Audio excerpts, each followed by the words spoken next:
Et du coup, nous, on va passer au sujet suivant. La méthode Williams. C'était très intéressant. Très documenté. Premier invité, donc. Ouais. Enfin, du coup, là, sur YouTube, vous êtes largués, mais on parle du... Oh, allez regarder la vidéo qui est sortie hier, lundi, qui parlait de Pokémon Arceus, qui est une VOD dans laquelle Clément nous parlait... Là, du coup, je parle pour YouTube, hein. Faites pas attention, Twitch. Clément nous a parlé... C'était notre premier invité. Et demain, mercredi, vous retrouverez notre deuxième invité de tous les temps, qui est Kylian. Normalement. Parce que là, du coup, là, dans le présent, je sais pas si tout va bien se passer par la suite. T'es en train de t'embourber, là. C'est ça. Bon, bref. Du coup, merci dans le chat. Merci Clément et merci dans le chat d'être là. Donc là, on va vous parler d'un autre film, La méthode Williams. Ouais. Nommé aux Oscars, donc dans la catégorie meilleur film. Comme vous le savez, on s'est lancé dans cette fameuse entreprise. Donc, nommé dans la catégorie meilleur film, meilleur acteur pour Will Smith, meilleure actrice dans un second rôle pour Aunjanue Ellis, désolé si j'écorche son nom. Meilleur scénario original, meilleur montage et meilleure chanson originale pour Be Alive de Beyoncé et Queen de Dixon. On va le dire tout de suite, Be Alive, ça n'a pas marqué. Ça casse pas trois pattes à un canard. Tout simplement parce que c'est la musique de générique. Le montage, j'ai pas non plus été sur le cul. Non. Mais le scénario était vraiment chouette. Le scénario était vraiment chouette. Peut-être même si... Enfin, je trouve ça bizarre que ce soit nommé dans la catégorie meilleur scénario original alors que c'est un biopic. Et juste, pour moi, meilleur acteur pour Will Smith, pourquoi pas. D'ailleurs, pour information, il a gagné l'Oscar du meilleur acteur dans un rôle dramatique aux Golden Globes. Et pour la meilleure actrice dans un rôle secondaire, pourquoi pas aussi.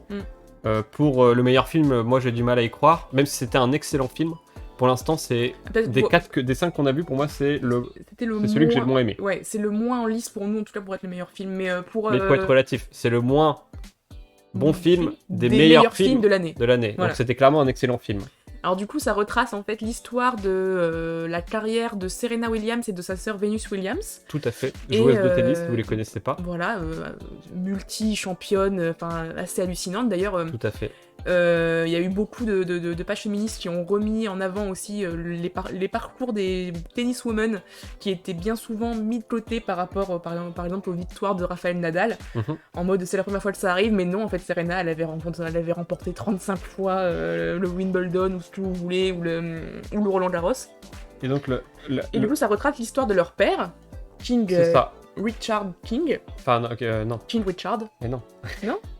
Il s'appelle Richard Williams. Ouais, mais il s'appelle King aussi. Mais non, c'est son surnom. En fait, les gens l'appelaient Roi Richard. En fait, ils ont grandi à Compton, qui est dans le comté de Los Angeles. C'est une ville qui est connue, que vous connaissez peut-être, notamment puisque c'est une ville ghettoisée, très très craignos, qui a été suite à des politiques qui ont permis de sécuriser un peu le quartier. Ça allait un peu moins depuis les années 2010, mais au début des années 2000, c'était vraiment le bordel, considéré comme la ville la plus dangereuse des États-Unis.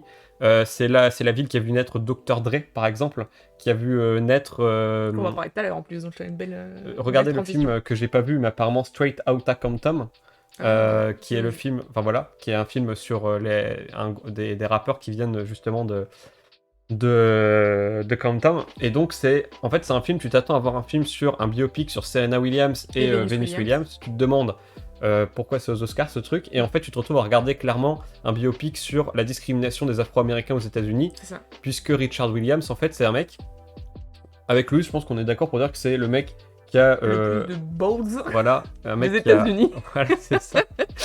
Le mec il s'est levé un matin, il a dit j'ai un plan. On va faire 2 bébés. Ces 2 bébés, ce seront des champions de tennis, parce que le tennis, c'est un sport de blanc où on gagne plein de thunes. Et je vais tout faire pour que ça arrive. C'est probablement un peu romancé dans le film, mais en tout cas, ce qu'on sait, c'est qu'il a vraiment écrit 78 pages d'un programme détaillé de comment il allait amener Venus et Serena Williams alors qu'elles venaient de naître. Ça, c'est avéré, c'est documenté.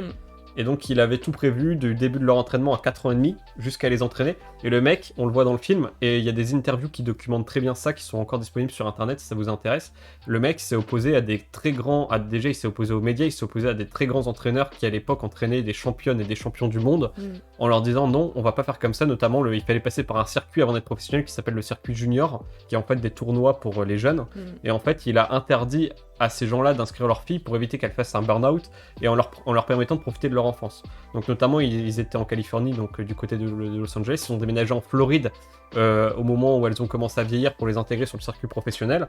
Et Serena et Venus Williams se souviennent encore aujourd'hui, je vais y revenir, mais d'un papa qui les a toujours protégées et qui a toujours mis en avant le fait qu'elles devaient garder leur enfance, donc il les emmenait régulièrement à Disney World en Floride, il les emmenait régulièrement faire des leçons de conduite, et il leur transmettait des valeurs qu'on voit dans le film, restez humble, n'oubliez pas d'où vous venez, restez droite, restez fière, vous êtes dans un sport de blanc, vous allez faire rêver des millions de petites filles noires, et en fait, Richard Williams, du coup, jusqu'à il y a 4 mois, était resté dans l'imaginaire collectif et notamment dans l'imaginaire des médias comme un gros connard autoritaire, parce que notamment il y a toutes ces interviews, en fait c'est lui qui gueule sur des journalistes en leur disant mais fermez vos gueules, je sais ce que je fais, parce qu'il paraissait pour un mec hyper prétentieux. Le mec à la naissance de ses filles, il a fait un programme de 78 pages en disant comment on va on dit pas que c'est pas non plus toxique, hein. C'est vrai qu'avoir un parent qui t'impose des trucs comme ça machin, mais en tout cas il y est arrivé. Il était issu de Compton, d'un milieu hyper populaire, il y est arrivé. Et même il le raconte aussi, il raconte son quotidien en tant qu'homme noir dans des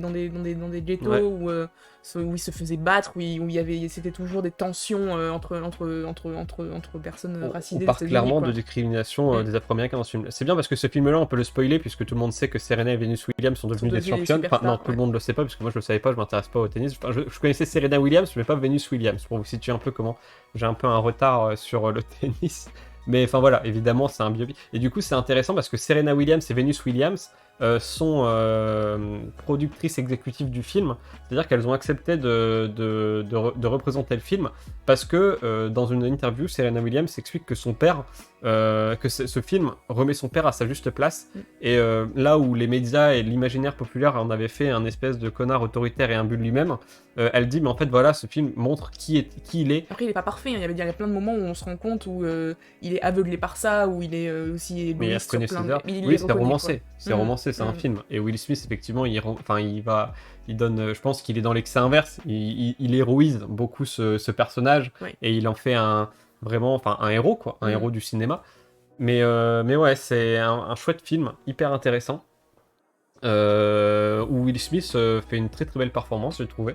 Ouais, franchement, chapeau. Enfin, après, il n'y a pas besoin de regarder ce film pour savoir que Will Smith était un bon acteur de base de toute façon, mais il joue très bien. Ils retransmettent bien aussi l'ambiance de Compton de quoi à la fin des années 90, où vraiment clairement ils ont une enfance dans un quartier qui craint. Will Smith il passe le premier tiers du film à se faire casser la gueule toutes les 5 minutes. C'est ça.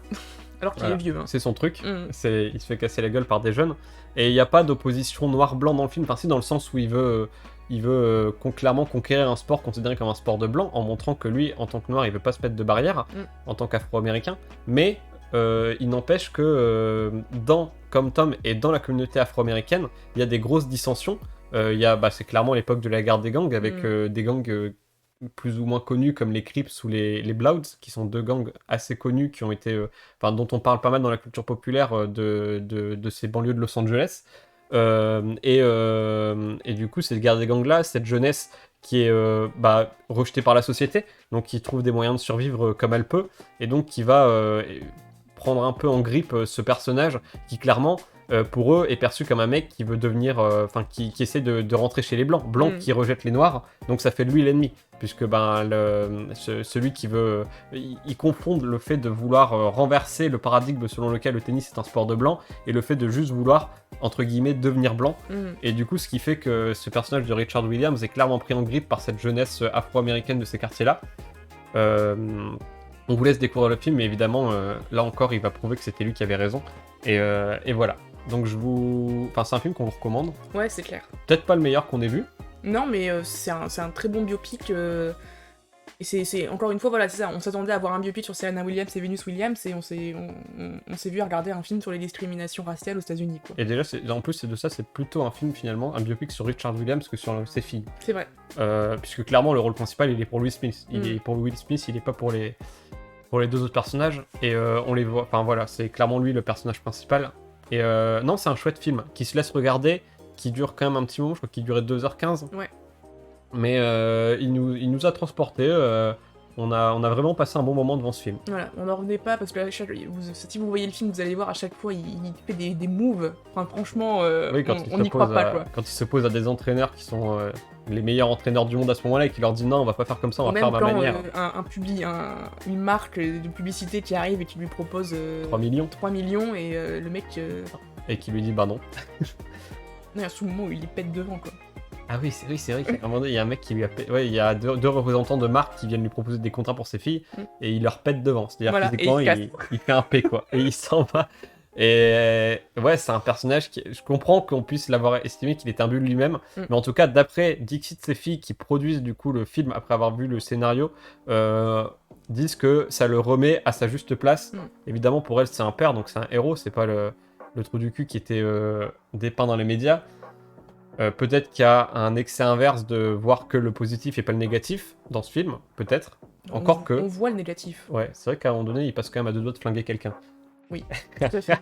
Enfin, c'est au début du film, c'est pas un spoil majeur, mais c'est vrai que le film, c'est vrai, le film n'est pas forcément tendre avec ce personnage-là non plus, mais c'est toujours pour montrer que quoi qu'il fasse, il le fait pour ses filles. C'est ça.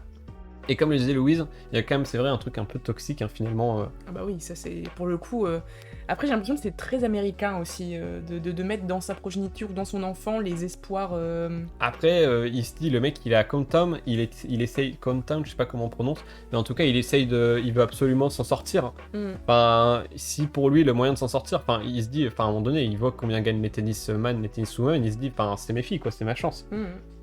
Voilà, et ce qui est amusant, c'est que... Le rêve américain de base, quoi. Ce qui est amusant, ouais, du coup, pour faire une petite transition, c'est qu'aujourd'hui, j'ai l'impression qu'on est dans la logique inverse, par exemple, avec le skate ou le break qui sont introduits aux Jeux Olympiques. J'ai l'impression qu'on est dans la logique inverse des personnes blanches, non racisées, qui essayent d'intégrer des sports qui sont historiquement dans les ghettos, et que cet échange-là, qui, à mon avis, provient beaucoup des États-Unis. Ça permet vraiment d'enrichir la manière dont on conçoit les sports. Enfin, évidemment, c'est une porte ouverte, mais je crois vraiment que Richard Williams a permis, lui, en montrant que les personnes racisées pouvaient intégrer des sports dits de blancs, même si le tennis reste un sport de blanc, on va pas se mentir.